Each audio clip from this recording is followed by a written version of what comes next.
Hola, no te quiero hacer perder mucho el tiempo, así que voy directa al grano. Si quieres escuchar el audiolibro completo, echa un vistazo al enlace en la descripción. Podrás disfrutar de una prueba totalmente gratuita que te dará acceso a un amplio catálogo de audiolibros.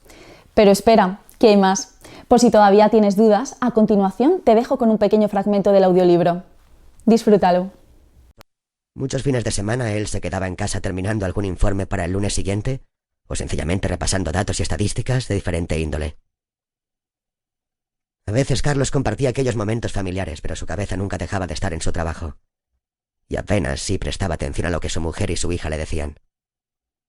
Era un alto ejecutivo como otro cualquiera, tan absorbido por su trabajo que su mente apenas tenía tiempo para distraerse con otra cosa que no fuera todo lo relacionado con él mismo. Ahora su mujer y su hija habían muerto, y una especie de abismo a lo desconocido se abría ante sus pies. Pese a la distancia inmensa que se había ido creando entre él y su familia, estaba cómodamente instalado en esa seguridad férrea e inexpugnable de lo cotidiano, de lo que ha de ser para siempre y no admite transformación alguna. O eso había creído él hasta aquel maldito y fatídico lunes. Por curioso y deleznable que pudiera parecer, había sido precisamente desde el accidente cuando Carlos había comenzado a tomar conciencia de lo mucho que quería y necesitaba a ambas. Hasta el momento habían estado allí, siempre ahí, y ni falta había hecho tomar conciencia de nada. Desde aquel día, su ritmo de vida frenético y estresante, más en lo mental que en lo físico, se había ido apaciguando paulatinamente, como sometido por un yugo que iba incrementando su peso lenta pero inexorablemente hasta ser capaz de inmovilizar cualquier tentativa de agitación o de cambio. Carlos intuía casi como un observador imparcial y ajeno a su propia existencia, que una nueva etapa de sedentarismo y desazón arrancaba, y que todo lo vivido hasta la fecha no contaba en absoluto, porque lo que había de llegar en nada se parecía a todo lo anterior. Y así entretenía su mente, intentando que el tiempo transcurriera veloz en busca de no sabía exactamente qué. Era también curioso. A la exacta hora del accidente, Carlos había tenido entre sus manos un retrato de su mujer, Alicia, que estaba sobre la mesa de su despacho, y tras algunos segundos mirándolo había notado una punzada en los ojos, como cuando arranca una jaqueca. Luego había dejado de sentir. Tercero. Esteban, su padre, le miraba con tranquilidad, desde una situación de paz y sosiego que solo conceden la experiencia y una fe férrea e inquebrantable. Aunque también muy afectado, sabía que el mundo nunca dejaba de girar para los que seguían sobre él. Carlos, hijo, solo tienes que dejar pasar el tiempo. El tiempo es la única medicina para situaciones tan terribles. Él se miró las manos.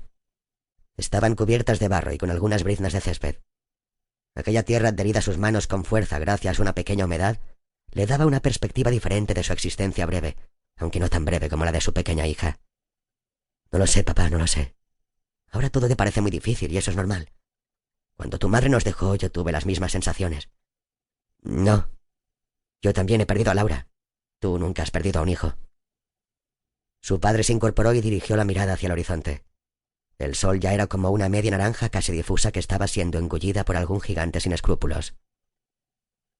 Debía controlar sus impulsos, no entrar en competición con su hijo, refrenar el dolor que aquel último comentario le había infringido. Debía evitar toda erosión, manejar la situación y ayudar a su hijo, que ahora mismo no era capaz de discernir con claridad. Es una lástima que no creas en Dios.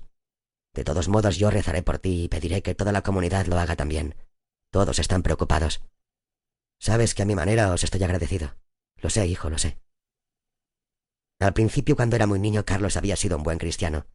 E incluso durante 2 años había ayudado en la iglesia del barrio como monaguillo. Luego habían comenzado las dudas y las largas noches mirando por la ventana hacia el cielo, hacia aquel infinito en el que su pequeño solo encontraba preguntas y prácticamente ninguna respuesta. Deberías viajar. Recuerdo que cuando tu madre nos dejó para ir al cielo hicimos un largo viaje por el norte, ¿te acuerdas? Claro que sí. Y los dos tuvimos la oportunidad de volver a sonreír y de mirar hacia adelante. Esteban se acercó hasta él y le acarició el cabello revuelto y descuidado. En la yema de sus dedos sintió el mismo calor que cuando hacía ese mismo gesto muchos años atrás, cuando Carlos solo era un chiquillo. Entonces aquel ademán bastaba para sosegarlo, o para darle ánimos suficientes. Ahora todo era distinto. Cuarto. Tenía las manos apoyadas sobre la mesa. Llevaba en esa posición más de una hora.